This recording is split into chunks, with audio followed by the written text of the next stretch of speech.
گر مفتی و مولایم باید ز خدا ترسیم، گر قاضی و ملایم باید ز خدا ترسیم،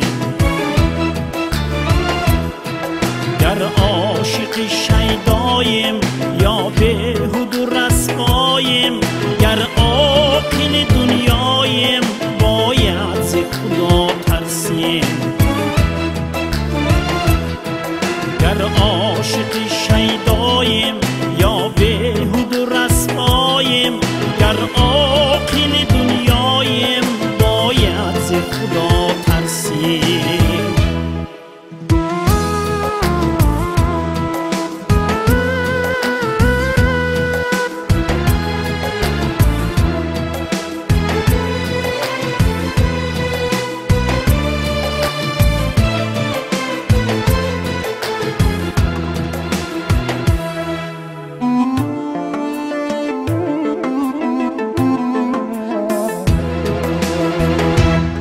صد همدم و همراز است این روز به ما، اما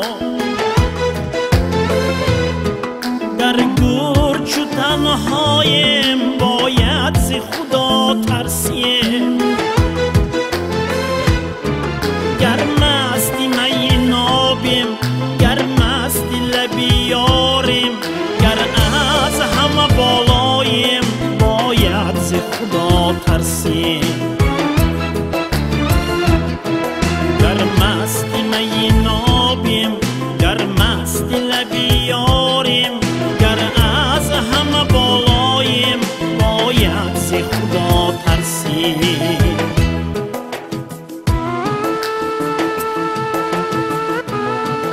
به نام خدای بخشنده و مهربان، از خدا بترسی و اطاعت مکنی منافقان را. آن ذات پاک از احوال شما خبردار است.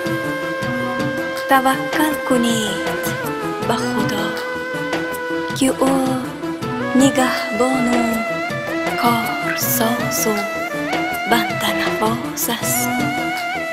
بسیار مهربان است پروردگاری بلند قدر. با این همه دانایی، با این همه دارایی،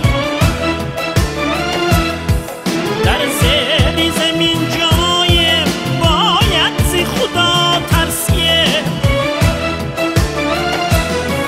با حسن و جمالی خود مغرور نباید شد، گر از همه زیبایم باید ز خدا ترسیم، گر رستمی دنیایم داننده فردایم، هرچند توانایم باید ز خدا ترسیم.